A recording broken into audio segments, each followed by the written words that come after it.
What's up, everyone? Welcome back to Every Week We Follow. So today we are going to go over a bit of a roundup from the week. We've started to do these weekly now in the off season because we were doing them twice a week, and there was just not enough to talk about. If I'm honest, like we were just kind of ranting random bullshit. So anyway, Gaz, how you doing? I'm good, mate. It's come home. It's come home. It's come home twice. So nice. They did it twice, mate. So I don't know if anyone watched it yesterday, but oh my God, England women take a bow. It was Well done. awesome, mate. Like, the last three games for that tournament, they're unbelievable. Like, whatever you think It's of the mad, women's isn't it? games, it's crazy. And people will talk about them like scrape. I mean, I was kind of saying after the Sweden game, I was like, bloody hell. I was like, you can't go 2-0 down and then win that game and with that penalty shootout, by the way. Yeah, it wasn't a great penalty shootout. And then end up winning the tournament. Like, it's just mental. But Chloe Kelly, mate, was like, Daniel San with his karate kick. Like that. She's an absolute superstar. Honestly, like the cool, calm, collective. After the game, she was like, "Yeah, I knew I'd score." Like to be responsible, like for winning both tournaments, right, and not even playing a full part in this one. Like, can you win player of the tournament from coming off the bench? Do you know what I mean? Like the impact she had in the knockout stages. Like against Sweden, she came on, set up the equalising goal, scored in the penalty shootout. Then against Italy, she scores the winning goal. Yesterday, she comes off the bench, sets up the equaliser, scores the winning goal. Like it impact like these. That's changing games literally. So I'm buzzing for them. I think it's an awesome achievement. If anything, it just makes it's going to make the women's game grow even more. And I'm for it, mate. I am absolutely for it because I've had a lot of I don't know. I did a video on TikTok last week because the hate that the game's getting, I just think it's unjust, mate. I hate how men compare. You mean just the women's game, or do you mean the game? Well, yeah, the women's game in particular for men. In terms of kind of they're shoving it down our throats. That one, I can't stand that. Tom, mate, just don't watch it. Look again, just turn it off and don't comment on it. Premier League football's on almost every day. Yeah, that's definitely shoved down our throats. But obviously, we choose to watch it. I think we've had this discussion, right? And I think you're right. Like, you can't. I personally will be like, let's. They're like two different sports almost. Not same sport, different game. Yeah, that's what I mean. Sorry, so as in, I'm not saying. I mean, it is a totally different level. Like, you can't get away from that. But it's not. That doesn't mean you compare. The whole point is it's not meant to compare. It's still entertaining in the same way. Well, and you take them. You also, it's so much earlier in their kind of development. Like, think about where men's football was God knows how long ago. So, exactly, mate. Like, since England have won a major tournament, the women have been banned from playing football. Right, they couldn't even play. Right, they've grown a game from grassroots level up to winning a major tournament twice. Right, all with unlimited resources. Right, and so the fact of the matter is, if women's football had been given the funding from post-war probably onwards, right, then it'd be at the same level as the men's. But it in terms of the quality, obviously, it's always going to be different because of the physicality. Right, no, it's a different type of game, though, right? Like that. I think that's the point. That's the thing. So, like, even men's football's evolved over time, and now it's like fast, physical kind of like, and then but the women's might be like more technical or more, So it's a very different type of game, but it's still fantastic. Still fantastic to watch. Still had all the drama, all the moments, brilliant, all the big goals, and obviously, I am a father of 4 girls, right? One who plays football, so it's important to me that we get them on a level. Like, there's room for both, right? Yes, because even from these kind of things, like my wife Sarah, who hates football on a whole, right, as all of a sudden, like, she's putting my Villa jerseys on and she's wearing England shirts and she's watching the games and she's like it's making a difference because the argument is that we need bums on seats, so we need people to go to the games. The women, that is true, right? That's why they're not getting the money, but that's going to come in the next 5 or 10 years, and the standard of football is getting better and better. Like, this is the thing that I was saying to you the other day, though, was even So, for instance, prime people. So, say for instance, Ava, who plays the game, is a Villa fan, like goes with you, to majority of the men's games. Yeah. Doesn't follow the WSL though. So, like, where's that? Why is that? I can only speak for Ava, but I think I said to you, the reason why we can't go to WSL games is that Ava plays, so it's very difficult with just a time thing to get to games, because we wouldn't be in the house. Obviously, Ava plays at a decent standard, so she trains, plus she plays Saturdays and Sundays. So, we're having to miss, as she's going up the levels, we're having to miss some of the Villa games because they're going to, so let alone fitting the women in as well. But if you are, we'll try and do that a bit more this season if we can. We will. And Ava, it's not that Ava hasn't wanted to go to games; it's just that we've not been able to. But on a bigger scale, there are now young girls watching that yesterday, going, I want to go. Like, it's already there. If you look at Arsenal and Chelsea, that they are selling out, like Stamford Bridge and the Emirates and kind of. And you've seen what it's like in Europe, right? Like, I mean, in Spain and stuff, in Barcelona, they sell out. Like, it's absolutely insane. So, mate, it's baby steps because they had 657,000 people attend the games in Switzerland over the course of the tournament, which is the highest attended women's tournament ever, right?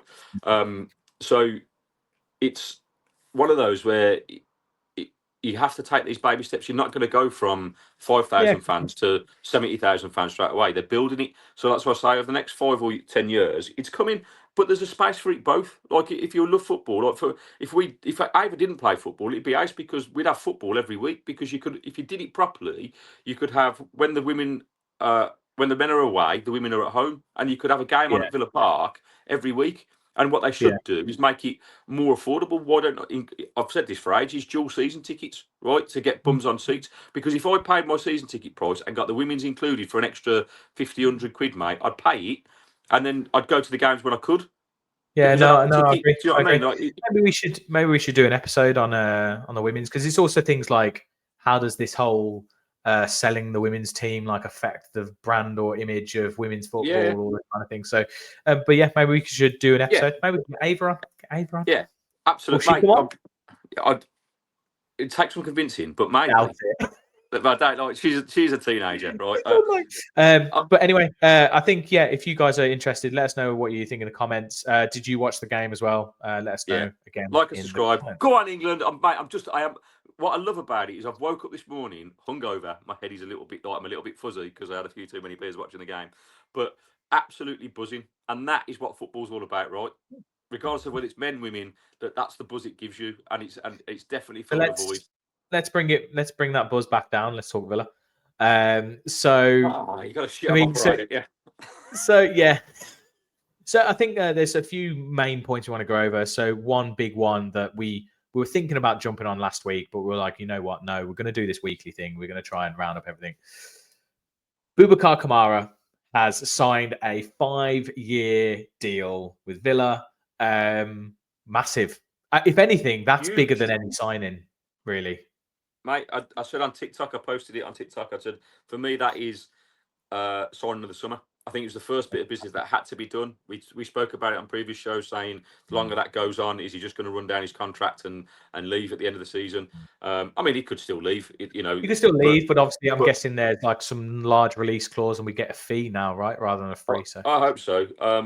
But for me, you tie him down, and I think it means he's at least around for this season. I think it's massive going forward because he's absolutely brilliant. I just love him. He's a Rolls Royce player. He's already taken part in every pre-season game, and he's the only one for me really that's up until Saturday's game, which we'll talk about shortly. That looks like he's part of it. Interview on AVTV, he said that his family are happy in Birmingham. He's happy, so I'd be surprised now if he does leave, because I've read a few things. I don't think he'll leave. I think he was going.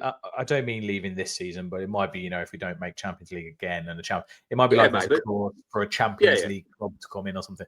But an interesting comment I saw, I think it was this morning when I was looking through stuff, was someone said, it's interesting because I'm just like, Boubacar Kamara for me is probably the first name on the team sheet, other than don't know, alongside Tielemans and Martinez, perhaps. Morgan Rogers if you're Unai Emery. Not Marlon. But they said, I think the comment was something like, brilliant, 5 years paying huge wages for a player that hasn't completed a full season. When will we learn? Where did you read that? It was on, I can't remember. It was on one of the other podcasts. Someone put in the comment. Yeah, it doesn't matter, so now on that, right? Like, there's an element of, there's a very small element of like truth in there, right? Like around the fact that he is often injured. So what do you say, for instance, if this season again he misses like a third of the season, and then the next season after that he misses a quarter of the season again? Like, does it take the shine off it? Because I think at the moment when that happens, we notice when we miss him, right? So he comes back. So at what point do you kind of go, actually, we need a player who's going to stay fit and will do the same kind of influence on the team? 100%. But I think the problem is, it's like it's probably the hardest position to play what he plays, right? Because you're almost at times like a box-to-box midfielder, right? Because if one stays, one goes, whatever, right? A lot of stress on the body. I think you've just hit the nail on the head there. The fact of the matter is, obviously, with any player, you want them to stay fit. That's the crucial thing for us this year, that we keep our players fit. Because if we're not going to do any business, which looks more and more unlikely as the days go by, because we're getting very close now to the start of the season, and the transfer will be over before we know it. It's always a risk, isn't it? But when you say things like, basically, when he's not there, when you've got a player that makes a significant difference when he doesn't play, like, that's the risk you take. Like, at the end of the day, we are a better team with Kamara in it than we are without it. So for me, it's a no-brainer. Like, obviously, if he does get injured, I don't know. We've got, arguably players that can play in that position. Onana, McGinn can drop there. Like, you've got players that can do it, and that's what you're going to have to do. Like, maybe they've got to manage his minutes a little bit better. That's what needs to happen this year for me to keep him fit. Because if he does what he does with Rodgers, and let's say he plays every minute of every game, then obviously you put that risk of injury up there, don't you? Now, we've got a lot of football to play as well, again this year with the European and the Cups. So just utilize him in the league and the Europa League, and kind of and rotate it around fairly. So I think it's a big season for him. And if he stays fit, mate, ultimately he's our best player. Yeah. No, I agree on all the points there. It's just it is a difficult one, isn't it? Because we keep talking about, there's this balance between having a consistent 11 and certain positions playing week in, week out to try and develop that rhythm, that consistency, that kind of chemistry within the team. But at the same time, you're like, well, Kamara, I wanted to play every game, but we need to manage his minutes. So it's like, then you got to try and drop him. Then you put Onana in. And then if Onana's not playing week in, week out, is he a bit made of glass? Because he's then kind of gets injured because he's not playing all the time. It's a really, really difficult balancing act for Emery. But obviously we'll have to see how that kind of pans out. But I'm so happy he signed the deal, because I think from the team's perspective, I think it's just a massive sign of intent from the team. The more and more the window goes on, like you said, the more I think, actually, I don't think anyone's going anywhere. I don't think Rodgers is going anywhere. I don't think Emmy's going anywhere. I don't think Watkins is going. I think we're like, no, we're going to keep these players. We don't need to spend crazy money. We've got a good enough team, like players like Marlon, who didn't play. Even Buendia's playing in preseason and stuff. He's not it's just numbers. But again, I'd assume if someone was going to go, Buendia would go. And Bailey. Well, we can get onto this now, mate, because obviously I stayed up till 2:00 in the morning on early hours of Sunday morning, to watch the Eintracht Frankfurt game. You mentalist. So no, I'm going to do it, mate. It's good fun. I thank you to everyone that joined me on TikTok Live as well, because I think there was 957 of you, which is probably more than the viewers that they had on ABTV, if I'm honest. So I feel more popular, which was great. We had a couple of beers. Views that will get on this probably as well, so it's all right. Yeah. We had a couple of beers, and we chatted about the game as it was happening. I've got to say, my commentary towards the end was definitely I could see my eyes getting heavier and heavier. Right, it was funny. But yeah, so going on to what you mentioned there, Buendia and Bailey, for instance. Like Buendia started on Saturday. Well, actually, before we get into the specifics of each player, I just want to say that, first of all, it was good to see a stronger lineup because we knew that had to be. There's a couple of concerns that I took away from the game, right? And it's nothing major because it's just pre-season, so I'm not reading anything into it. It was a good run out, minutes in the tank for these players, all that jazz, right? But obviously, we watch the games every week, right? And you see little patterns of play. And in those games that we've talked about lots, those 5 to 7 games where we dropped points last year, right? A lot of those were from mistakes that we made, like giving the ball away really cheaply, being one of them. And mate, he was ever present on Saturday or Sunday. It was second half in particular was worse, but in the first half, first 10 minutes, they came out the traps again. They pressed us high because it was almost like we know they're going to make mistakes, and then we did. But we settled down into the game after about 10 minutes, and it was cool. We scored a really good goal, right? Marlon, what a lovely goal. Marlon looked. Thing is, Marlon had a weird game because he was in and out of the game, but then got 2 assists. And he was like, okay, that's what he can do. But we got the goal, looked comfortable, but then we give the ball away cheaply. Mings makes a mistake, they equalise, and then it went from there. Really, I thought we were really sloppy in possession. We had a great chance to go 2-0 up just before they scored. Watkins again, right? Was this the one way round to the keeper? Yeah, mate. I know it's a tight angle, but he should score. He did so well up until the point, didn't he? He did everything. He did everything right, and I go, just roll that ball into the net, and he put it. And I know I've got the Watkins agenda right, but he should have scored. And it's just a pre-season, no. But he's still. But I will say that concerns me. I'm still convinced that Watkins' body language isn't great at the moment. I don't like it. And again, it might have been pre-season, and I'm not just picking Watkins out for this because when Rodgers came on, yes, he scored as well. But mate, that guy did not run once. He literally just walked around the pitch, right? And I was like, oh, okay, right. He's just and that's fine because it's pre-season, right? And there was nothing kind of like that. But in the first half in particular, we were sloppy in possession, and this meant that basically, so Cash and Dina started at fullbacks, right? But Frankfurt just worked this out straight away. They just continually played diagonal balls either side, and we were just 2 against 1 every time. Now they probably should have been 2-1 up at half time. They were peppering us. They had that. Was it the first or second half where Conser gave the ball away and should have scored? Yeah. Well, that is the second. But in the first half, mate, they had 2 or 3 good chances before half time where we could have been down. Then Conser makes them. So again, it's pre-season, but these little mistakes, mate, we've got to try and iron out. Otherwise, we are going to. Aren't they? They're becoming habit. They're becoming habit. Yeah, it's not just rustiness. Like we've seen this. We saw this. So we've seen this.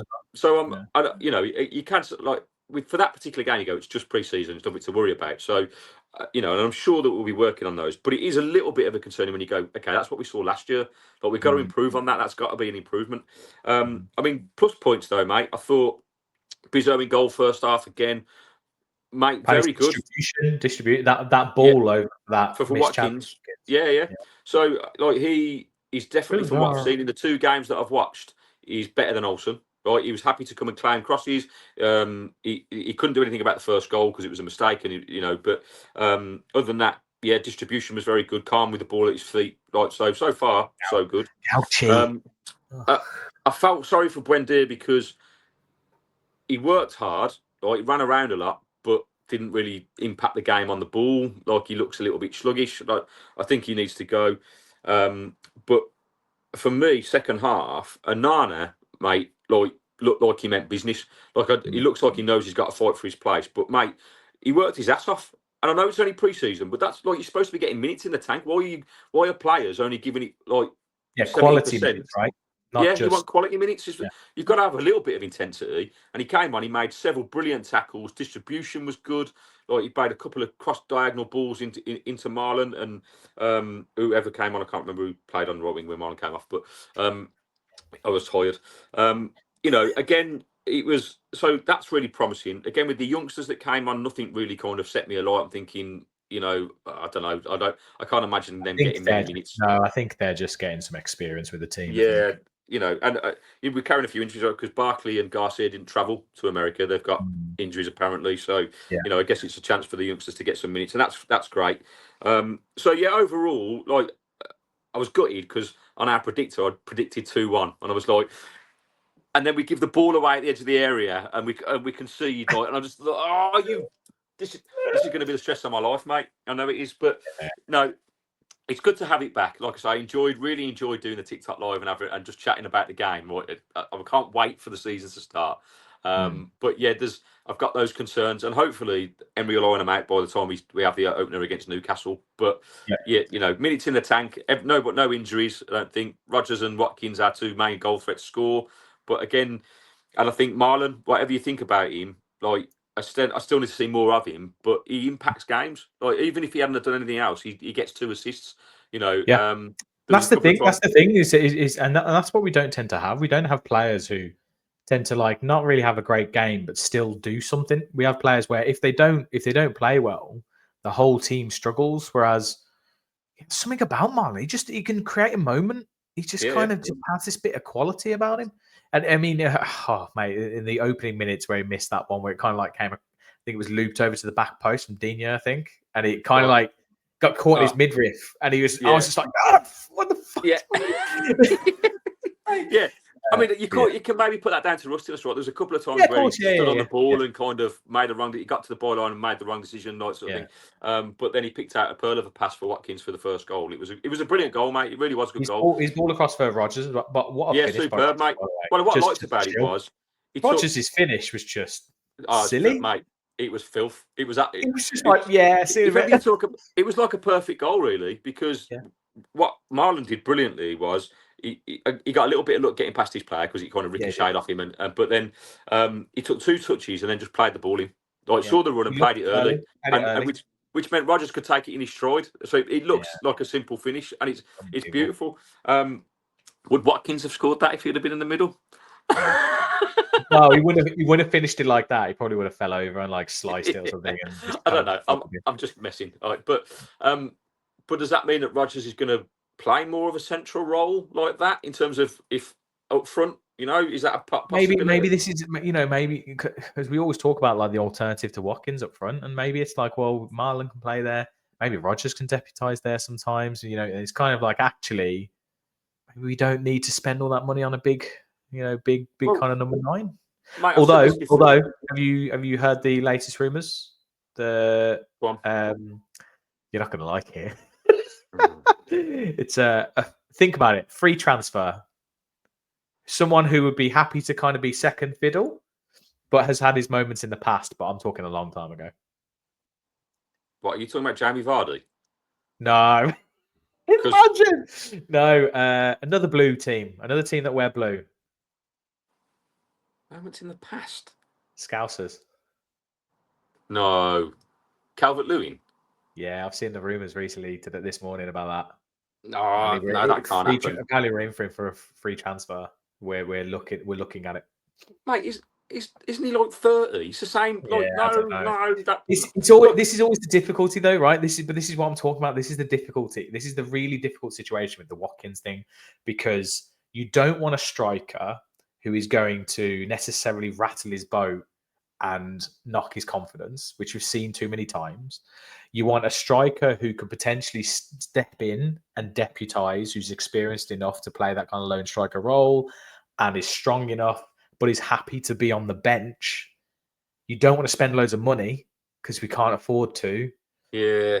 Actually, I'm like looking at it going, yeah, it's not great, is it? But well, it's not. I mean, it's not great. If Chris Wood can do it, Dominic Calvert-Lewin can do it. Yeah, well, I get when you put it like that, mate. It's not a bad point. I mean, for me, it wouldn't exactly set my heart on fire. But you're right. He might be willing to play second fiddle, and maybe that means Ollie is the main man again this year. But what has to happen this year, and we've spoken about it before, because Peter With mentioned this when we interviewed him, just name drop, that we have to score more goals throughout the team to be successful. We need goals other than what Rodgers and Watkins this year. So Marlon, if he's going to play, is going to contribute stuff. If Ramsey's going to stay around and play in that left-handed side, needs to contribute goals. If McGinn's in there, like these are all players that can score goals. I'd like to see some headers. I'd like to see a defender. Like, come on, start popping up with some corners, mate, or another. Considering we've got the best set piece coach in the world in Austin McPhee, right? Why are we not? Exactly. Well, I just thought, because if we can do that, right, maybe there's a chance that we can have a really successful season this year. But I still think for me that the aim will be trophy, and it screams Europa League because it gets us that Champions League qualification.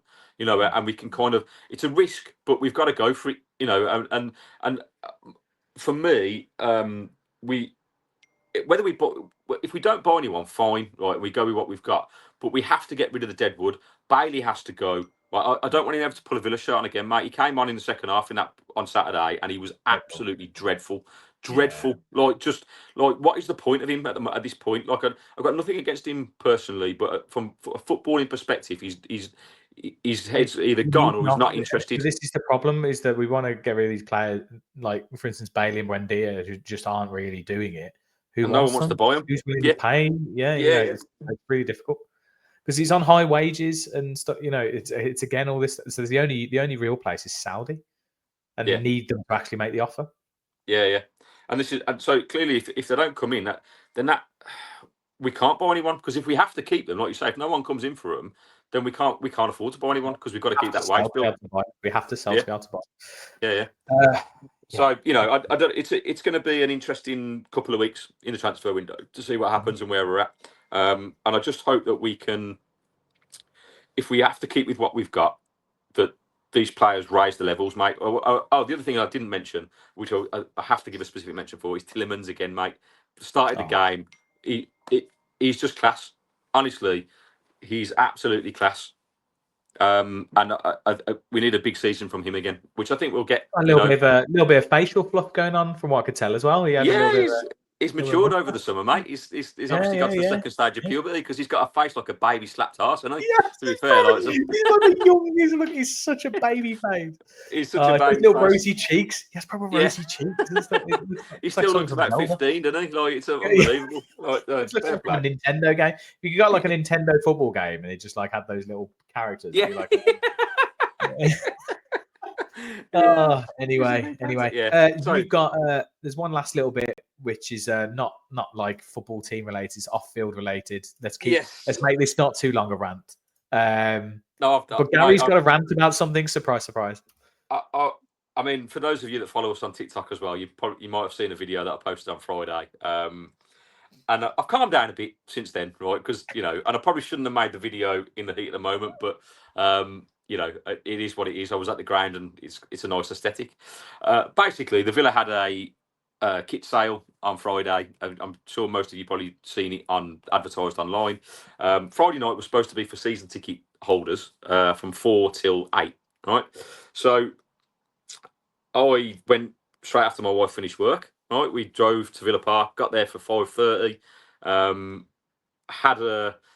they was from 5:30. They were stopping, letting people in, right?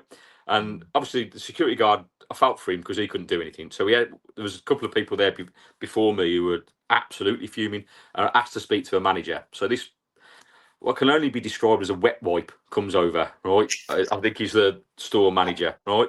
I found out later, and he's like, yeah, there's a 2.5 hour queue to get served, so we're stopping, letting people in.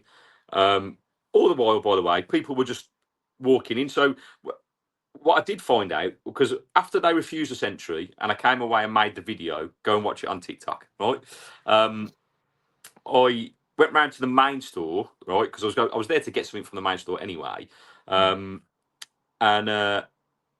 when I get into the main store, right? Oh, sorry. Before we get to the main store, people were coming out like in their cars, and they were going, "Oh, it's chaos in there. It's like a jumbo sale." They've only got, I think, 3 or 4 people serving on a till, right? And so, we said to the manager, "Look, potentially, you've advertised this from 4 to 8 for season ticket holders, and they could bring a guest. If every season ticket holder turned up with a guest, that's 60,000 people you could have had turn up today potentially, and you've bought 3 people to work on the tills. Like, so it's not even the point. So people online were going, "Oh, you want loyalty, loyalty for being a season ticket holder. What about us fans?" I said, "Look, forget that. Right? Forget about me getting in. I'm not fussed about that. What I'm fussed about is how poor we are commercially at setting anything up like that, and it's because we're employing absolute wet wipes who can't organise a piss up in a brewery.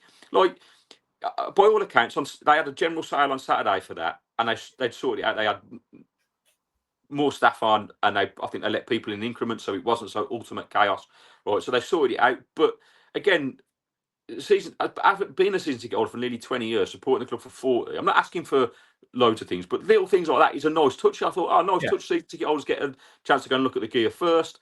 But it was they just put no thought into it at all. It's like, we'll have a general sale, put it online, people turn up, but we won't staff it with anyone. Like, just what the but. So then I go round to the general store, right? And this is where my piss was boiled, because I walked into the main store. There were 6 people in there, 6 people, 6 members of staff, right?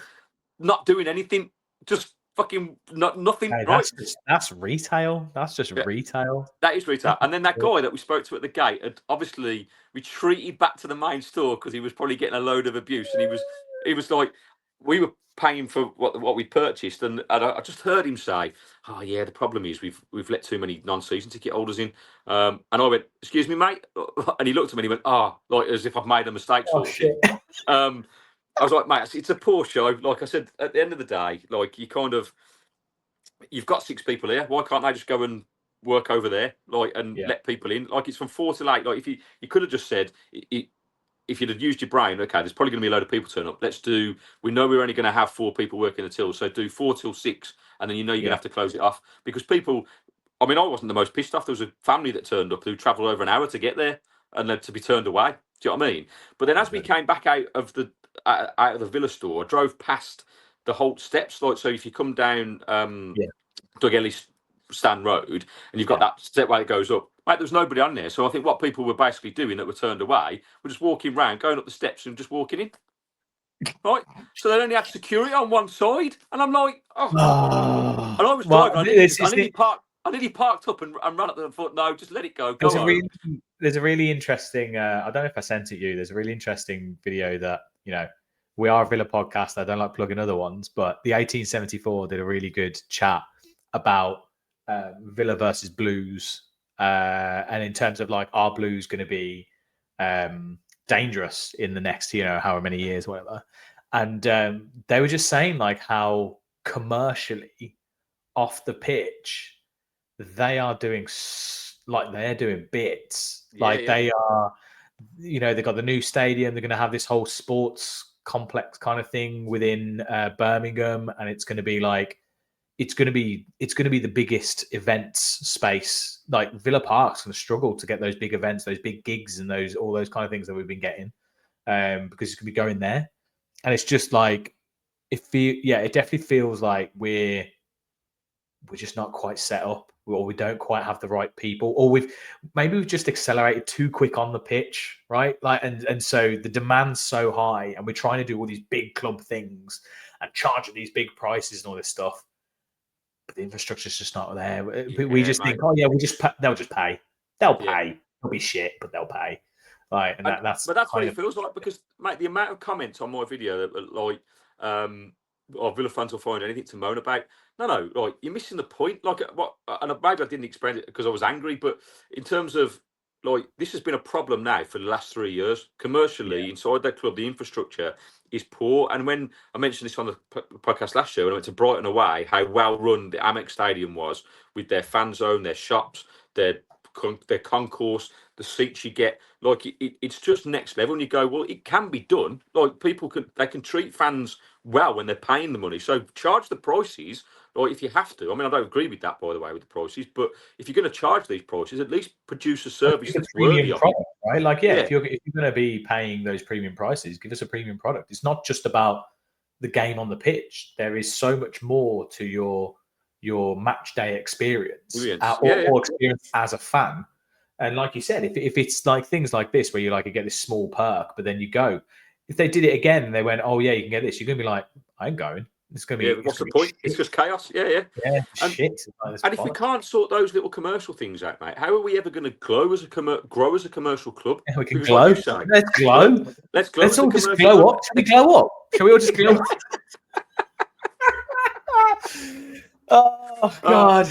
I need it. Well, but you know what I mean in terms of like, if we can't get that right, like how we have to improve our productivity within the commercial side of the club in order to compete with the big boys.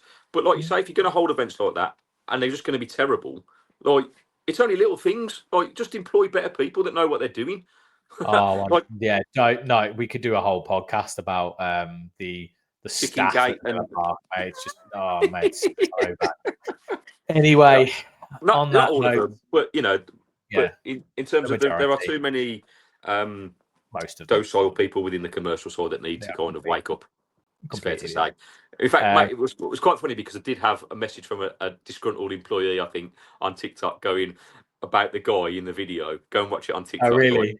I'm going to put the TikTok onto Shorts, so we might get some people like commenting. We might get a similar kind of thing. But, check it out. So if you're that person that left that comment about the manager, like apparently he's just basically got all his mates to go and work at the Villa store, and some of them are Blues fans. You know, I think they're trying to infiltrate us from within, mate. Oh, terrible. Right. Anyway, anything else, guys? Yes, last one, mate. Just because, you know, like and subscribe, and don't forget we're doing our draw for Acorn. So if you want to win this wonderful signed ball, we're on please. £205 now. We are £205. So thank you for your donations. Thank you for sharing it. You get the signed ball. We've got the prints that will be framed from Peter With and Brian Little. That's a limited edition one. That's a limited edition Brian Little one. These are signed. That's not a limited edition one, but it's a great print of Peter With scoring. And then we've got the children's books that are written by Brian Little, and these will also be signed. So minimum £5 donation on the link in the bio, and you can win all that. We're running it through the course of half the season, aren't we? So we'll get to November. Yeah, up until like the winter time. Yeah, up until the winter break, I think. And then we'll get them out for you for someone for Christmas. So that'll be a nice gift. So please, please, please, if you can, please donate. Please. Anyway, please. Right. Go on then, guys. Sing us out, mate. Mate, it's coming home. It's come home. The season's a couple of weeks away. Every week we follow the boys in Claret and Blue. See ya. Peace. Love.